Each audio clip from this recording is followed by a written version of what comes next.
Alright guys, welcome to James Hill TV where we talk money, marketing, and motivation.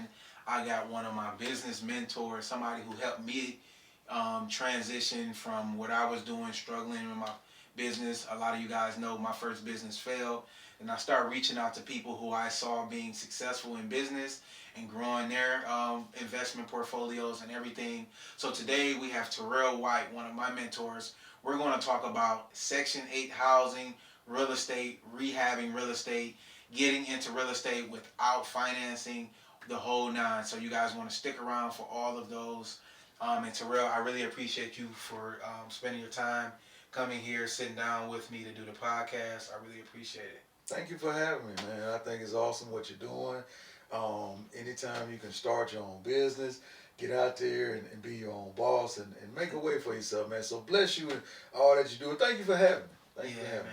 I appreciate it for sure. So let's jump straight into it. All right. Could you just tell people how you got started? Because most people, you know, when they see the end goal or they see your portfolio or they see what you got going on, and people try to emulate that. I even see that with my business. You know, I have a certain level of success and people try to emulate what I'm doing. And I'm like, no, you need to do what I was doing when I got started. So could you tell us how you originally got started and, you know, just give us a background of how you got started into where you are now? Definitely. So I think it was Plato that said necessity is the mother of all inventors, right? So the need, how I got started from a need. I think back to a time where I was working, you know, a 9-to-5 job. My wife was working a job, and we had 2 small children. And so I just began to do the mathematics, you know, 10, 12, 14 years down the line, we will essentially go from having, you know, 2 adults with 2 jobs, and at that time 2 children. They both would transition from children to young adulthood around the same time. So we were going to go from 2 adults and 2 kids at some point to 4 adults, right? Because my children are 11 months apart, 13 months apart, excuse me. So I knew there was a transition coming, and so I'm thinking down the road, okay? So I knew I needed to do something. I would need to do something sort of to increase our cash flow at home. And I thought about something that one of my younger brothers had got involved in, which is real estate. I watched him during my college years go in and take a duplex, man, a brick duplex, rehab it, turn it into a brand new home on what amounted to, you know, a working man's salary, right? He did it in, you know, 6-8 months. Wow. And so I stored the idea in the back of my mind during my college years. And so necessity created, you know, the opportunity for me to increase my wealth. So I decided to step out on faith at that time, man. And I knew I was working with a certain amount of money. I didn't want to go into a whole lot of debt. So how I got started was necessity. Now, you take necessity along with an idea and you mesh that with real life experience. I grew up under Section 8 housing, right? My mother, along with my brothers and sisters, we came up in the Macon, Georgia area, and you know, predominantly East Macon, and a lot of low income families, you know, in that area, man. And a lot of the housing there, or the better housing, was on the Section 8 side. So I got a chance to see that side of the business. Right. Some of the better homes that we were afforded to stay in at that time while my mother was renting was Section 8 homes. So prior to Section 8 homes, the homes weren't as up to date, if you will. So just the mom and pop owners, they had, you know, whatever they can provide in terms of a home. So you add experience with necessity with an idea, man, and that's pretty much how I got started.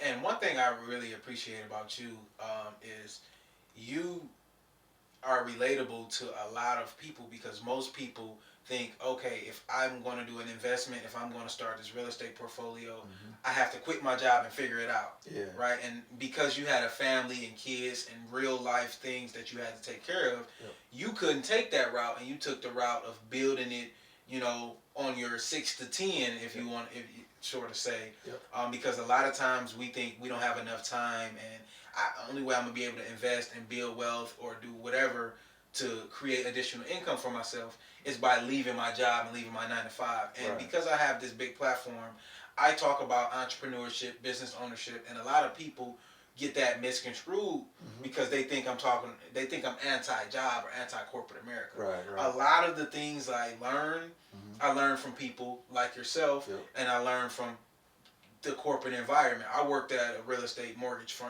You know, when I first got out, I got 17 different licenses, so I understand corporate America, and your job should be your first investor. And I think a lot of people get that misconstrued. They want to quit their job and then figure it out. So talk about your thought process behind that, because I think that will help a lot of people get started, because there's people at home watching this or listening to this thinking they need to quit their job, they need to lead a 9 to 5, they need to get out of corporate America. And you are showing people that you can actually keep your job, keep your wife, keep your kids fed, healthy, and still build a real estate portfolio. So talk about the thought process behind that. Absolutely. So the driving force behind me getting started in my business actually was the need created within my family. Prior to working or prior to any business, I have a total obligation to my wife and my children. And so that is the anchor under which I move forward, right? Before I can do anything, before I take a job, before I choose a business. So they are my driving force. And so now I move from there outward into the world, right? And say, okay, well, how can I maximize who I am in order to support us? And so my 9 to 5, if you will, I had a pretty good job. Well, I have a pretty good job. Actually, I still work, right? For the same company. At that time, it was a decent middle class job. And so, which afforded me to be able to live a middle class life along with my family, also with benefits, things of that nature, right? Educational opportunities, I could further my education, which I also done with the same company, right? And so, all of those things are positives. So for me, if there's positive energy from a situation, then you either have to outpace that positivity in order for me to walk away from it, or in some fashion, whether you quadruple it, double it, whatever the case. So my job was a positive driving force, man. It allowed me to live a certain way. Now, what I wanted to do was, how can I maximize my potential, right? Keep this job, is it possible? And I found out a way that I could, right? I found a way I could work my job, which afforded me greater opportunities, and find an opportunity to invest while not having to be there, right? As a 9 to 5 job, earn money and be profitable. So that all went into my thought process, right? And it's, if you can maximize your opportunity, that's what you want to do. Some people can do it, can work a 9 to 5 and do a small business. Some people can't. I think each individual need to look at his or her own situation and assess, am I able to do these things? Am I not? And make that decision. For me, it worked, right? And I can go further into what it took to do it, but you just got to look at your own situation individually. Number one, my full-time job, in my estimation, at that time was a great job. The company I still work for, still a great job, right? Middle class salary, it affords you benefits, educational opportunities, opportunities for growth, leadership opportunities. So, I mean, those are things that you, as a young child, I desired, right? Just the opportunity, right? And so the job afforded that. Now, how can I do that, but also grow in other areas? And so real estate was a way to do that.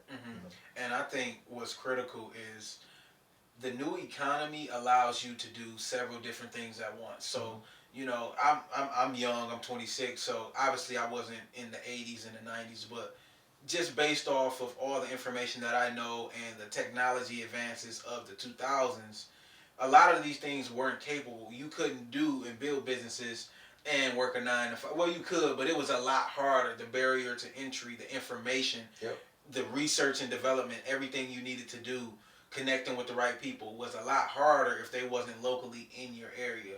But now you can build a business from your phone. You can build, you can connect with people from your phone. Like we were just talking about buying and selling things on Facebook Marketplace and things like that. So I really appreciate that, because now we went from, the society was 9 to 5, worked there for 30 years and all that, and that was kind of, that's what the society pushed. Now society is pushing entrepreneurship, and it's like, well, you can blend the two, right? You can do both. I always say a 9 to 5 is cool, but what's important is ownership. There you go. So if you can find a way to work your job, you're happy with your coworkers, Yep. you're going to work, and like you said, the benefits, and a lot of people, when they talk about entrepreneurship, and it's something that you schooled me on, Yep. was talking about, okay, if you can't replace your benefits, then you need to reevaluate your structure. Do you really want to quit your job? Because if something happened, the number one cause of bankruptcy in America is healthcare. Healthcare, there you go. So most people think they just gonna leave their job. Can you afford private health insurance? Can you afford private dental insurance? Can you afford private vision insurance?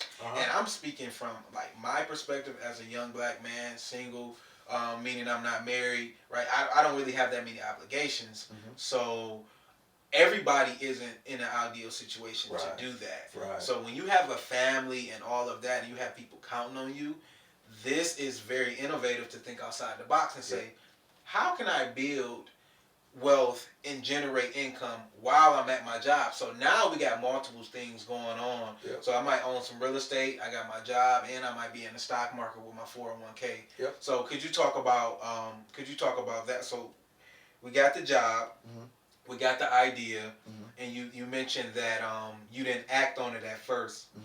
When did you first pull the trigger and act on it and buy your first piece of property? Okay. All right. So that's a good question. I can recall back to my master's, when I got my master's degree. Which I did online, right? In mid 2000s. I think I finished Liberty University 2007 is when I finished. So and you got your MBA through your job program, right? Exactly. Yep. Liberty University. Another benefit. Right. 2005 to 2007. And one of the and people thought at that time that was wild, man. It was like, man, how do you go to school online, right? And so I was able to do that, right, while working a full-time job, and that's a whole nother story, man. I was able to do that. 2 small children, and a wife, man. So I was able to navigate those waters as well. And one of the top lessons that I learned from that master's program, MBA, is how to increase my value. Right? That was one of the top lessons. So all of the projects and everything, the math problems and the assignments that you do, all of that's great. But the number one lesson I walked away with is how to increase my value. And in saying that, one of the ideas that became riches in my heart is, how do I earn money by not making a hand transaction or standing over a purchase? Right? And so that was my goal, right? And so that was the driving force behind, okay, how do I find a vehicle where I can make money, not do a hand-to-hand transaction, maybe not necessarily brick and mortar, right? And truly make money. And so it was real estate. Now, I think I got started somewhere around my first purchase, which was a partnership with my brother. I think it was around 2006, 2007, somewhere in that area. We purchased a home, and we rehabbed it, and the rest is history, man. But the idea behind, real estate and getting involved, my master's program, learning how to increase my value. Not to mention my father, man, is one of the best hustlers I've ever seen.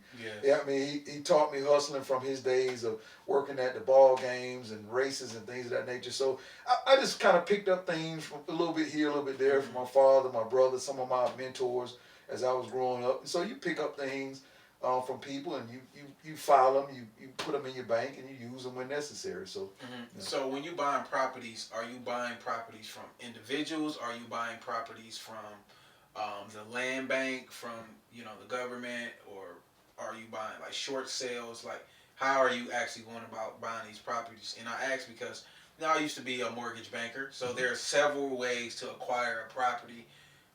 You can buy it from the mortgage company when somebody defaults. It's a lot of ways to actually acquire a property undervalued. And like you said, one of the most important things you learned is how to increase your value. So, I mean, business 101 is buy low, sell high, or hold and get the money back that you bought from the initial investment. So how are you going about acquiring the properties? Okay, good question. So you can acquire properties in a number of different ways. You made mention of quite a few of them, and I'll talk about a couple of them. Number one, what I wanted to do when I first got started was I wanted to go in and find something that was pretty much dilapidated, something that I could get for cheap and make a nominal investment, something small, $3, $4, $5,000, and build my way through the process. So I would buy something dilapidated, which is almost ready to be torn down or in a bad state, right? An abandoned state. This is one scenario. And the reason I purchased in this field was I wanted to be able to buy a property and not have to borrow any money against. I wanted to use my salary, my savings, so when I completed it, I didn't owe anything. I was 100% profit. Right. So I would buy dilapidated. I would start with a nominal investment, say $3, $4, $5,000. I'd go in myself, managing contractors, do some of the work, small amount of work my own, work that nominal investment, right? After purchase, of course, right? So you purchase and then you go in, you put $3,000 or $4,000 in. When that money runs out, you don't borrow any money. I'd board the place back up. I'd go back to work. Right. Save up $1,000, $2,000. I'd come back to work. That time frame may be a week, it may be 2 weeks, it may be 3 weeks. But I'd board the place up until I can, save up another $2,000 or $3,000, and then I would come back in. So you bootstrapping it, right? Just ground up. Yep, and it would take time, and a lot of my projects would last 6, 8, 10 months. Right? I was in no rush. The idea was I began with the end in mind. Right. When I end, I'd walk away with 100% profit. And so that's one scenario, and I've done it that way. I've also I recently purchased from land banks, right? Land banks will essentially take properties that people have abandoned, who the taxes are more than the actual value of the home. They are eyesores, and they actually put them in land banks, and you file an application with the land bank. They will go in and clear all of the taxes, and they'll give you a clean deed, right? I've also done person-to-person sales. So your capital, my capital is the driving determinant to how I purchase, right? How much capital I have on hand at the time is what I use to determine, right? Why don't you want to leverage and borrow money? Because if you the ideal person to borrow money is somebody with a set salary. That's what the bank loves. Yep. Somebody's taking a huge risk, they ain't got no guaranteed money. The bank is kind of like, But now somebody with good credit, you already own like primary residence and other things like that. So you're like an ideal customer. Like when I was a banker, I would love to talk to people in your situation. Absolutely. So what's your thought process? Like, why did you? Because you could, you're the ideal customer, ideal client to do a bank will call you. You ain't got to call the bank. They'll call you to give you the money. Right. So why didn't you want to actually leverage and borrow money? Good question. I could have, right? I could have, and it would have been no issue. In fact, several bankers, did call me related to my portfolio about borrowing money and even expanding. My idea was, and the thought that I have is, I try not to build wealth using debt. That's my own personal philosophy. I try not to. I've been in situations where I have done such a thing, and the profit margins aren't as high. Right. And you also have a partner, whether you believe it or not, right, who has a say, albeit maybe not much, into how you expand, how you move. So I was stingy in the sense that I didn't want to share the profits. This is number one. Number two, I don't like the idea of growing or expanding wealth using debt, right? That's another thing. And it was an idea that I started with. If I can stay out of debt, right, then I would. So those are just some things. Again, I'm not opposed to debt, totally opposed to debt, but anytime I can move forward without using it, then I'd like to do that. So some people do, some people don't. Tomato, half empty, half full. It's whatever you like. For me personally, for what I was trying to do, my whole business plan was modeled around my ability to invest, right? And that's what I needed to prove to myself that I could as well, right? This is something that I need to see that if I can do. And ultimately, here is the thing that a lot of people won't explain, that I will. If I failed, I only hurt myself. It was only on me, right? I didn't go, I wouldn't have to lose personal things that I own to the bank. I didn't have to put up collateral, things of that nature. I didn't have to hurt outside of myself. So that, those are some reasons why I didn't. Not a bad thing for everybody, but those are reasons why I didn't. And why, I know we had some conversations offline, particularly the investments you do make once you rehab the property. You have a specific clientele that you look to grow your portfolio with, and that is Section 8 housing. So could you first see, a lot of people have probably lived in Section 8 housing and heard about it, people talking about it, heard policy about it. Yep. What is Section 8 housing, and how do you use that knowledge that you have with Section 8 housing to build your portfolio? Okay.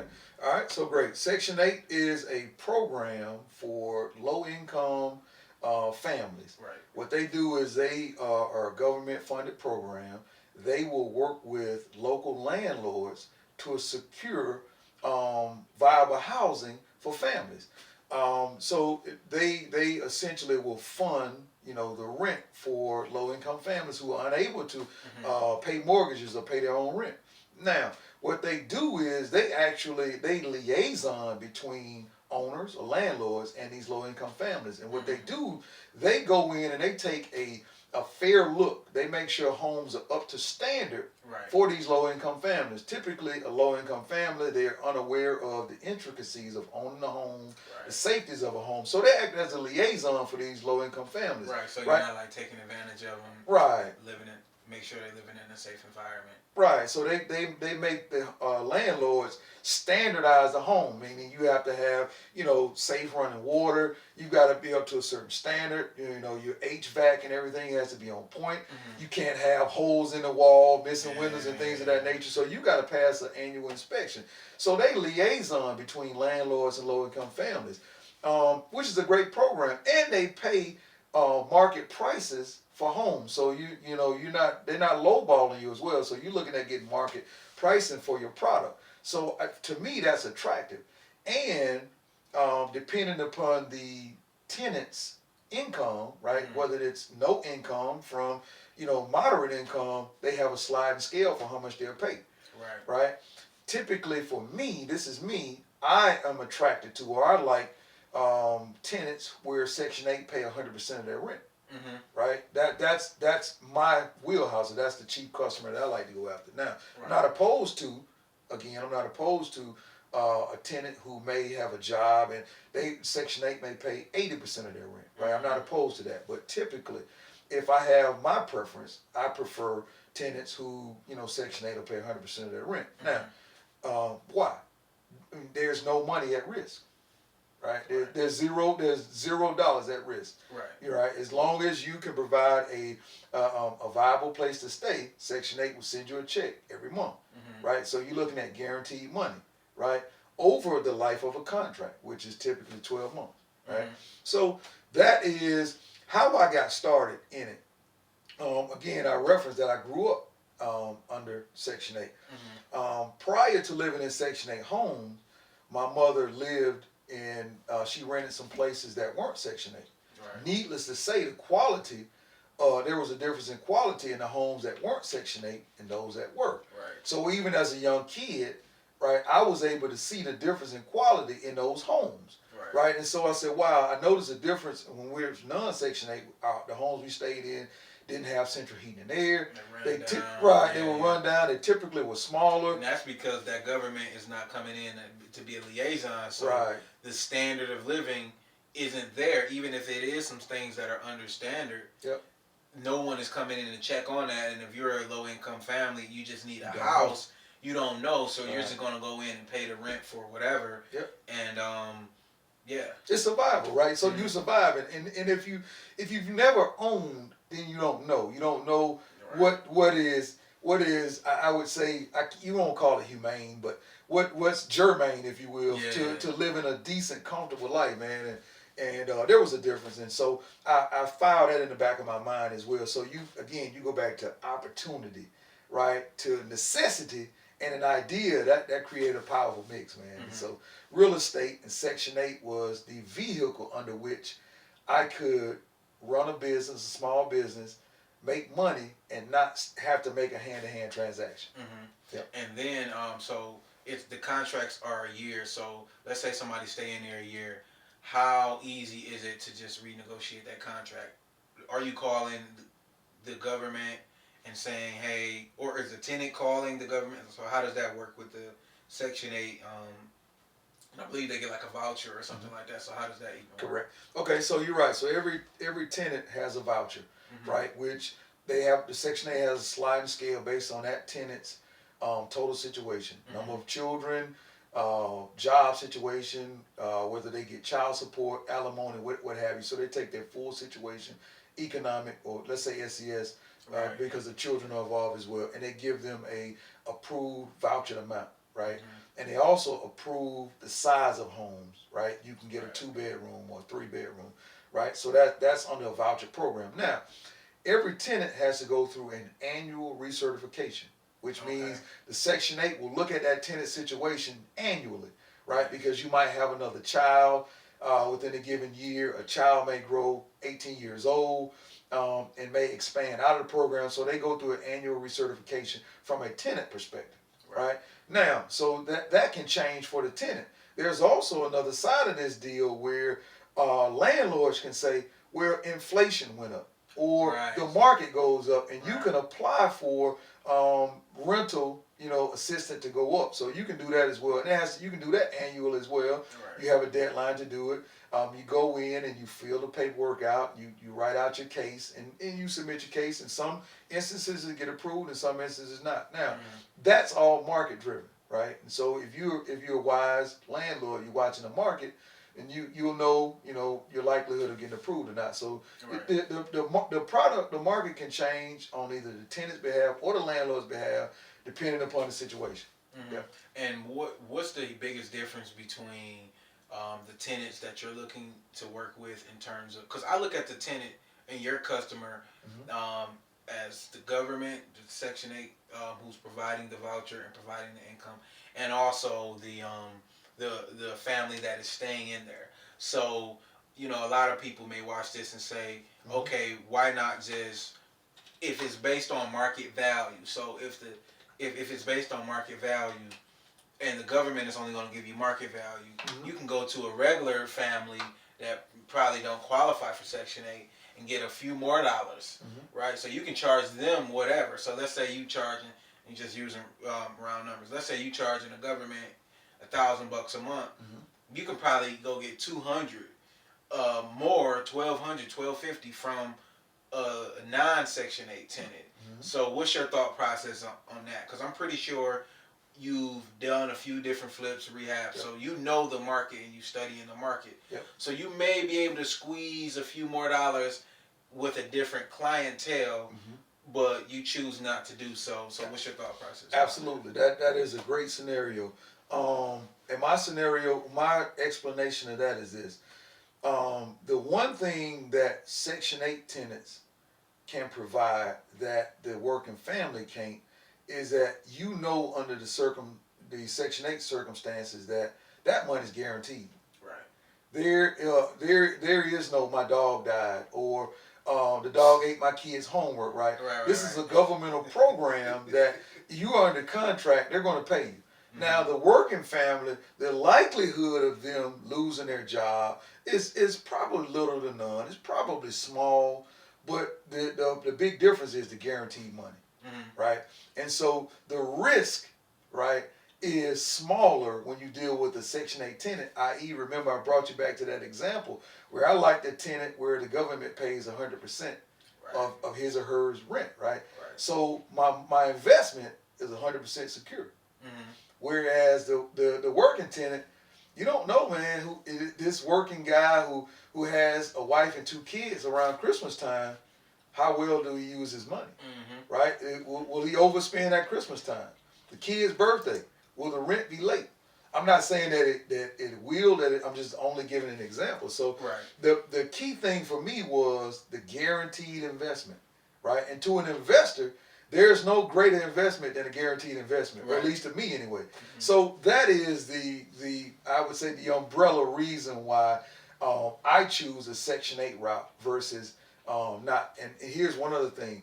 Even during times like COVID, where nearly 20% of we were 15% unemployment in the United States of America back in April. Average, right. In April of 2020, man, 15% of the country was out of work. Right. Yet Section 8 tenants were unaffected. Right. And so as the market in terms that we live in is volatile, jobs are up and down. This program is still rocking, man. You see what I'm saying? So the risk and the guaranteed investment for me was the most attractive part about it. So I would, in that sense, I'd forego that extra potential $200 a month for that security. Right, for that security. Yeah, that makes a lot of sense, and I feel like when you have that security around your investment, you can sleep well at night, right? Yep. And you can make calculated risk on your next investment. So, like you talked about your first property that you got started with, but you didn't just stop there. You started doing a lot of different properties. Could you talk about what was like your best property, your best deal, like a hidden gem, something you learned on the way? Because your first property, and I don't know what property you're owning, you don't obviously have to disclose that, but you learned a lot from number 1 to number 5 to number 10 to number 20. So like, what's something that you learned on, let's say, your third flip or your third rehab that you didn't really know in your first rehab that saved you a lot of time, money, or headaches? Okay. So if you are smart, you learn right along the way. Right. I heard a quote one time that says, smart people learn from their own mistakes. Wise people learn from the mistakes of others. Yeah. So I mean, that's sort of like an oxymoron, but I just learned from, let's say, house 3 to house 1, how to be more efficient. How to be more efficient with time, how to be more efficient with money. Right? And so my decision making really slowed down. I was able to slow down. I wasn't in a rush. So, and it's hard to put that into an example. All I can say is, man, I became more efficient, right? Instead of needing 3 guys to paint, right? Paying 3 guys and trying to get through quicker, right? I took my time with 1 painter, right? Lived with his experience and his mistakes and etc. versus trying to rush through 3, right? And I'm just in this example, in an example, not that I did, but if I'm hiring 3 painters, right, all guys that may know each other who do a decent job, now at the end of that job, I've lost tools. A couple of screwdrivers came up missing. Hammer came up missing. Right? Because I couldn't be in 3 places at one time. You can't monitor all 3, and it's like it's like I don't know who could have potentially slipped it in their pocket or whatever. Because you work with contractors, so they all need these tools every day. Right. Exactly, and that's just an example. The paint job turned out well, but it cost me more than the paint job. You see what I'm saying? Now, on the third project, I can slow down a little bit because I've got income generating from property 1 and property 2.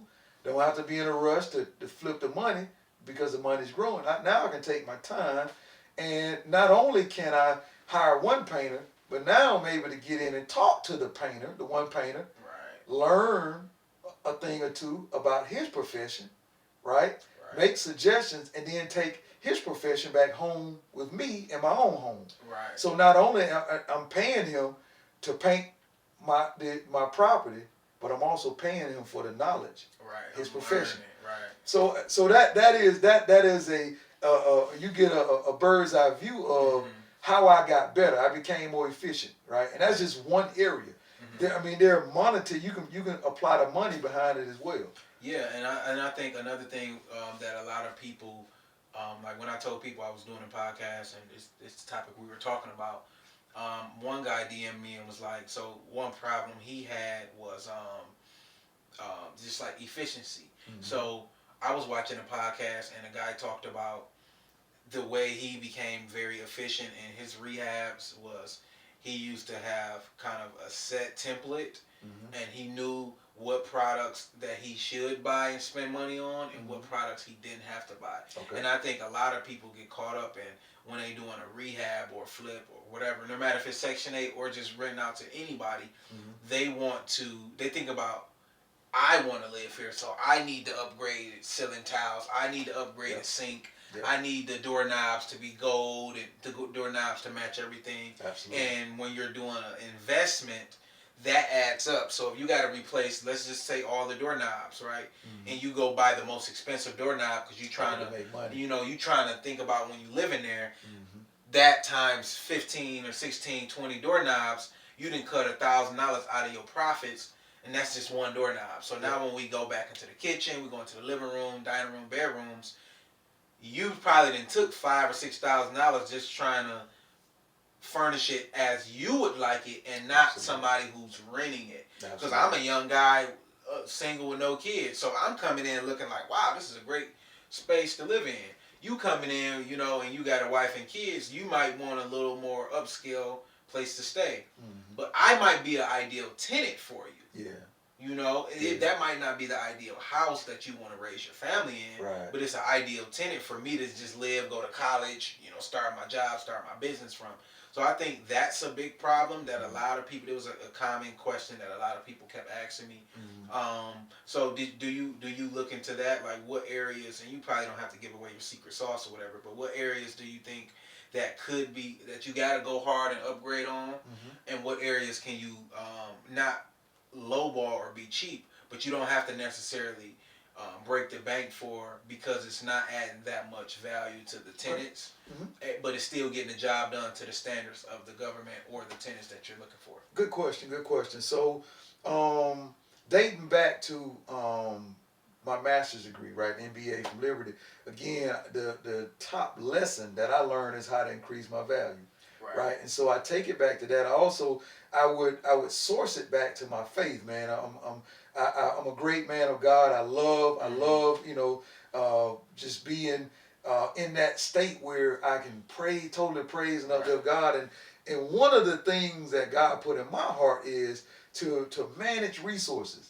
Learn how to manage resources. Learn how to manage the resources. And so you take those and you put them into a pot. And so for me, I look at, okay, how can I, when I go into a project, the number one thing is, how can I produce a product that is suitable, right, for these low-income families, right, and not only for them, for anybody, for that matter, but at the same time, get me within an eye stretch of a nice return on investment, right? Because why am I doing it? I'm really doing it to earn money. So, I put all those things in the pot. Now, I went the long way to answer your question. There are some things that you can't go lowball on. Infrastructure things, roof, doors, windows, flooring, HVAC, plumbing. You absolutely can't go cheap, right? Because these are things that are going to make the home function. Right? Your infrastructure. And it's better to just do it right the first time than try to go back and redo the roof. Like you definitely don't want to do it. And those things stick out like a sore thumb. Number one. Number two, you won't pass your Section 8 inspection. Right? These are things that are going to be checked. How stable your flooring is, your HVAC, your roof, your plumbing. Those are things that are checks, right? So your infrastructure, you want to be solid, right? You want those to be solid, not only for passing inspection, but you want to be safe for people too, right? You definitely. You're liable, right? You're liable to the community, to this family, and ultimately to God. So you want to be safe, right? And so those are things that you can't go lowball on. Now, there are trinkets. You mentioned door handles and interior doors, some of your painting, your flooring. These are things that you don't have to go high end. There's a lot of traffic. These are things that in fact, you don't want to go high end, but you also want to keep a plan to quickly replace them. Right? These are things that are in a grocery store. They call them high turnover items. Right? These are high turnover items. You're going to you'll be painting, maybe changing carpet, here or there, or whatever your vinyl floor and things of that nature. So you don't want to go high end because of high traffic. And typically, Section 8 tenants will have small children who often have to be taught how to care for things. They don't know how to care for things, right? And so you have to make allowance for that. So those are just some things that, you know, your infrastructure, you want to have solid things, right? You want to have a great foundation, a great roof, great flooring, doors and windows, right? HVAC, plumbing, your infrastructure to your home, but your trinkets, your paint, some of your furnishings, if you will, Right. Your faucets and your interior doors and things of that nature. You don't necessarily have to go high end, right? And in fact, you want to ultimately keep your return on investment. You know, how fast you get back to, you know, breaking even, you know, with the money that you've invested. So keep that in mind. Now, what are some things that you learn in terms of dealing with the specific clientele that you are going with? Like with the Section 8 housing, everything sounds rosy and good until you get that phone call, or until, like you said, the children, or they're just not used to things. So like just the example you gave, when you grew up, you were in you weren't in Section 8, so you had a particular home that wasn't as polished and put together as the Section 8 home, but you're still the same person, or still the same child, or still the same parent, but now you're in a better house, Section 8, and somebody's covering your rent or whatever. So what are some drawbacks? Because it's pros and cons to everything in business, right, and everything in life. So what are some drawbacks, some things that you see with working with that particular clientele, and what are some tips to avoid that? Okay, good question. So two main things that really stand out to me about Section 8 tenants that I've learned that I really didn't know at first. Number one is the mind under which they have. Most, not all, most, right? Not all. There are exceptions to the rule. Section 8 tenants that I've experienced, and I can't give you any national statistics. I'm using my own experience, right? Most of the tenants have not owned their own homes, right? Which means they don't have a owner's mindset, right? They don't know how to rehab. They don't know when to buy, when to replace, right? So in that mind frame that they have, the renter's mentality, again, not talking about anybody, just addressing the phenomenon, right? That phenomenon often can be destructive, right? Okay, putting holes in walls, breaking windows, things of that nature, right? Small things, right? Small things that add up, right? And so, not having a owner's mentality and creates sort of a destruction. I'll give you another example. As a homeowner, if I have a porch and I have a railing, I know not to sit on the railing, because if I sit on it enough, I'm going to create it being loose, right? And this is just an example. Well, the child of a Section 8 tenant has no recourse of what it costs to install that railing, nor what it takes to replace it, nor the danger that create if you loosen that rail and somebody falls. They don't know, right? They don't know these. So that's one example. You multiply that times the hundreds of tools and materials it takes to build a home, and so that's just say that mind frame of being a renter versus an owner is tough to overcome. Right? It's tough to overcome. The second thing, which is in that same realm, which takes up a lot of my time or any owner's time, are the small things that can be done on their own without needing a landlord. Let me give you an example. Let's call a toilet flap, which is the flap on the inside of most toilets, that when you hit the toilet, the flap goes up and the water goes down, the toilet flushes. You're talking what amounts to a $2, $3 part. Right? It takes no skill to replace. But if a tenant flap goes bad, they're gonna pick up the phone. They'll hey, pick up, I need you to come out here and do XYZ, and you pull up, and now you're doing a $5, $10 job when you could have just said, right, hey, that's something you can do. Somebody who's not necessarily even own the house, but somebody who's, because like a lot of times when you rent the house, you're probably renting it to stay there a few years and transition from your life. But when you're on Section 8, I mean, it's like you're not paying anything, so you're looking at it like, I don't have to pay anything. So if something breaks for $15, I'm not going up to Walmart or Target, whatever. Because the reason I probably qualify is because I don't have the income, or I have, multiple children or whatever that I need to take care of with my income. So the government is stepping in. Yep. So they're like you said, it's like an ownership. Even if not saying they don't have money, because people have money, Yep. but they just like, yeah, I'm not touching anything. Yep. Like, you know what I mean? Yep. Like this studio, I leased the studio or whatever.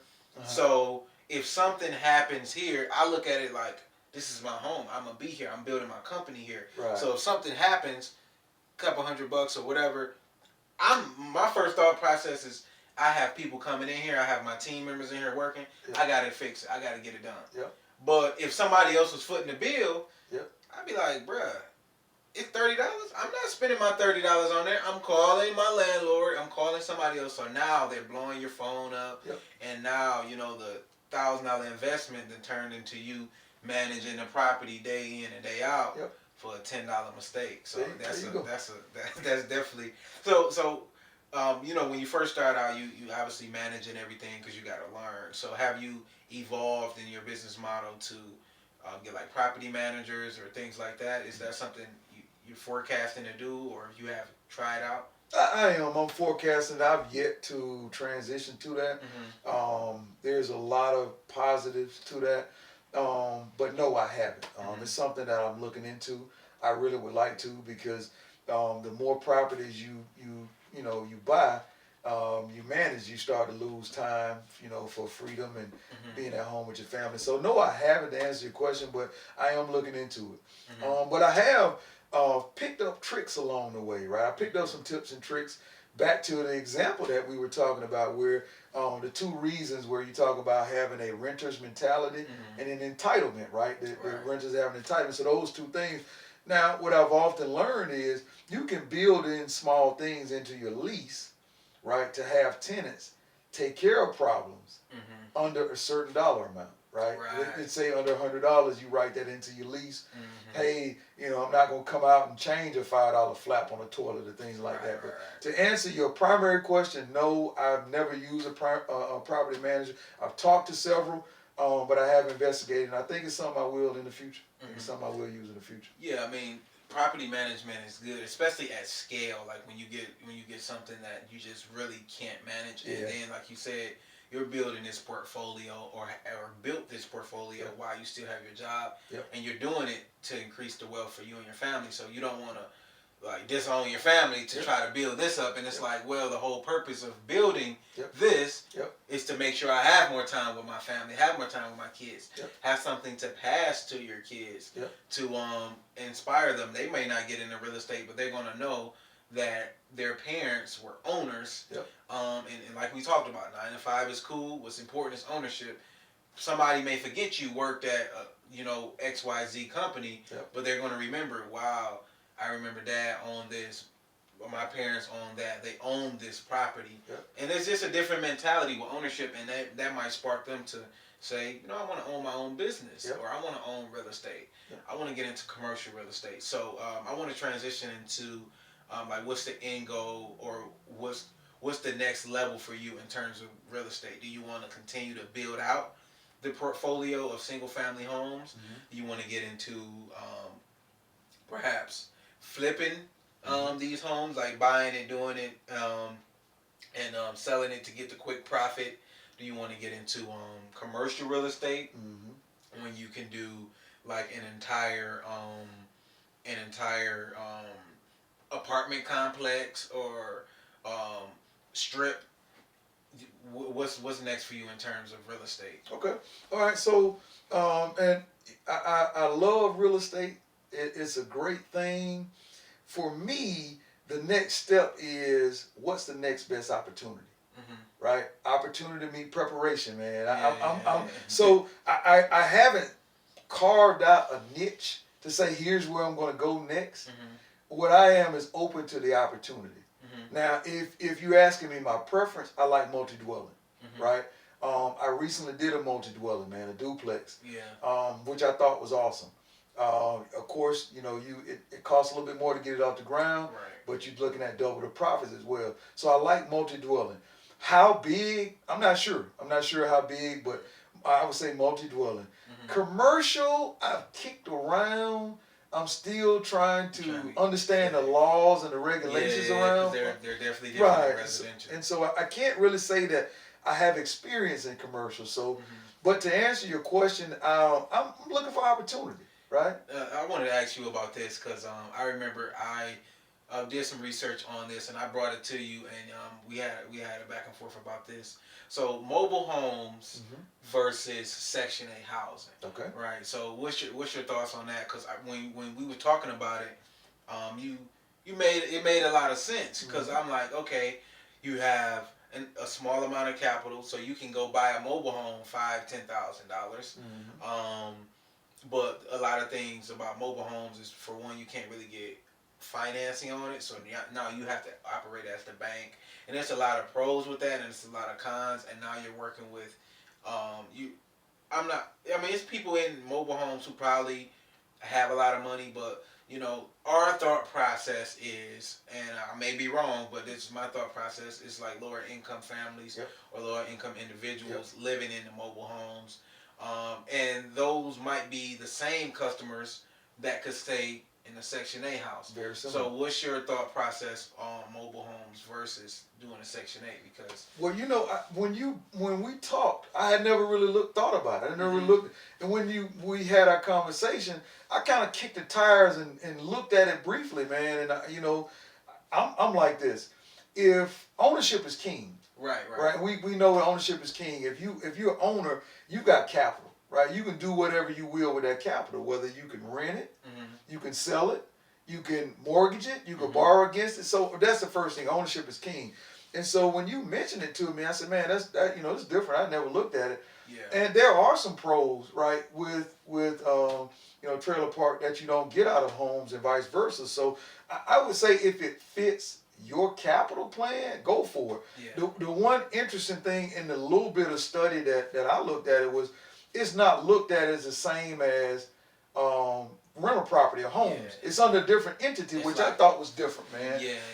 It's like personal. It's like a car. It's like personal property. Yeah, and I thought that was interesting, right? And so I would say if you have a capital plan for it, go for it. I myself never looked into it.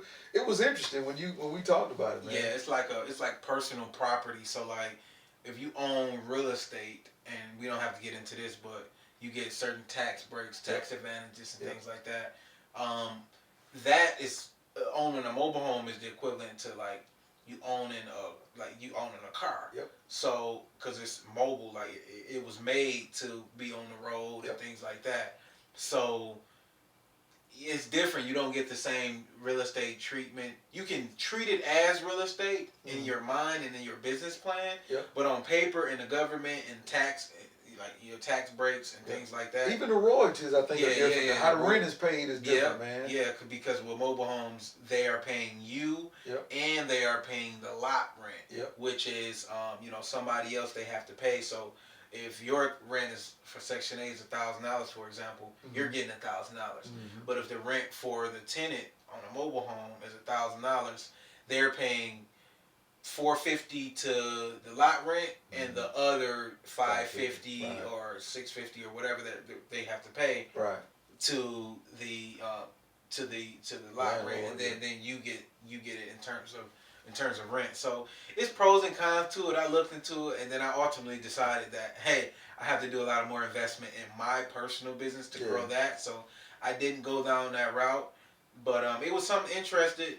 I wanted to put some capital to a few places, but just put it back into my business to grow, because I'm getting the best return out of my capital here. There you go. So I'm like, okay, it don't make sense to try to diversify too early. Yeah. So I think people do that a lot. We talk about multiple streams of income, but one thing I appreciate about what you even talked about with your story is you have multiple streams of income, but it comes from two areas: your job, your real estate portfolio.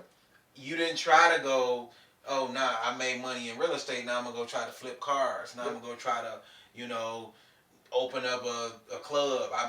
That's what most people do. And it's just natural, because you hear and you think you have to make multiple streams of income from multiple industries Yep. and multiple things, and that's just not true. Yep. You can make real estate from, like we talked about, you can make money from real estate with owning a property, Yep. just owning it and leasing it out to somebody, whether Mm-hmm. it's Section 8, whether it's just a regular tenant.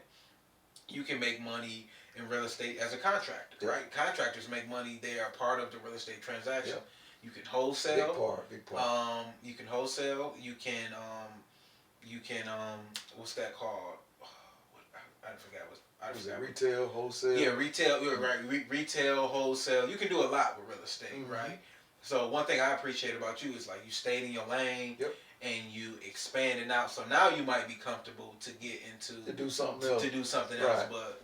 I mean, that was my problem too, just being young and you just feel like, okay, I made a lot of money in this area. The natural thing is to go and try to do something else. And it's like, no. Yeah. Build up this big stream. And Yeah. most people's income is not a stream because they don't focus enough. It's like a little small pond and a little drip, right? Yeah. It's like it's a drip of income and it's not a stream. Yeah. You build the stream and then you move on to the next thing. So. Yeah. I really appreciate you for coming on here and sharing your expertise. Yep. That's something we definitely talked about.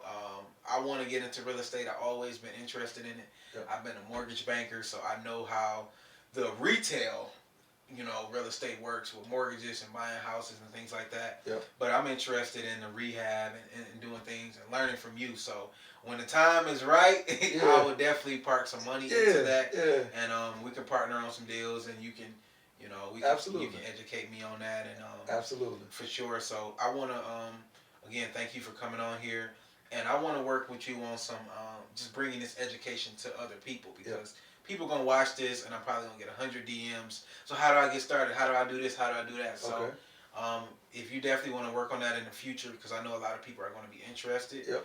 Because for one, you kept your job, so that's a big scary step for people. Yeah. They think they have to quit their income and their guaranteed job, and their wife is not for it. Their kids are like, I don't know what dad's doing, right? Yeah. I don't know, mom's talking about quitting her good job. I don't know.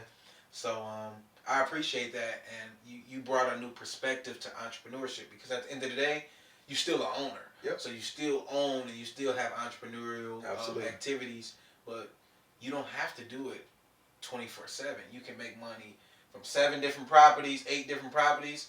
Go to work, you making money there. So now you got more income than this struggling business owner that quit and they don't have a business model to scale and they're making $20,000 a year struggling because they left their job. So absolutely, you definitely showed me a different way of making money, and I really appreciate that for sure. Thank you for having me, man. Thank you for having me. I absolutely enjoyed the conversation.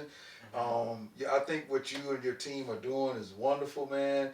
And definitely on the educational opportunity. We got a class coming soon. We'll talk about how to get involved in Section 8 landlording and how to refurbish homes. So we got a class coming. We talked about that. I'm working on that material, so stay tuned for that. Absolutely. I'm blessed. God has blessed me exceedingly abundantly of anything I could ever imagine. So my job now is to go forth and try to bless somebody else, man. And so I'm grateful to be able to come in and sit on this platform with you and talk about my experiences. And anytime, and call me, whatever you want to do, host. What I charge you is nothing, man. I charge you nothing. I'd be happy to jump on and share what I know.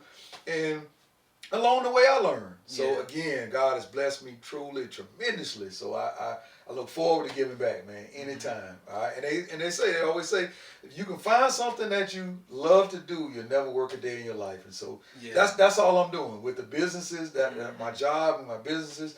I enjoy doing what I'm doing, and so it's not really work for me. It's not really work. I'm enjoying it, and so I'm having fun, man. Blessed and highly favored. I really appreciate it.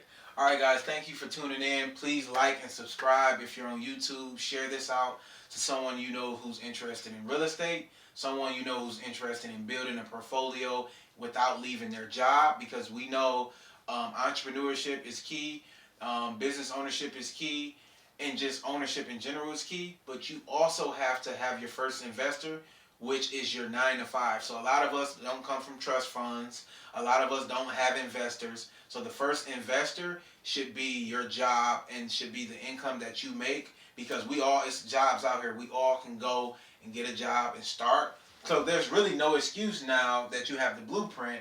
You don't have an investor. You are the investor. So save your money. Keep your 9 to 5. You can build a real estate portfolio. And my guest Terrell White have showed you guys a blueprint on actually doing it. So I appreciate it. Like, share, subscribe, and I'll see you guys next week.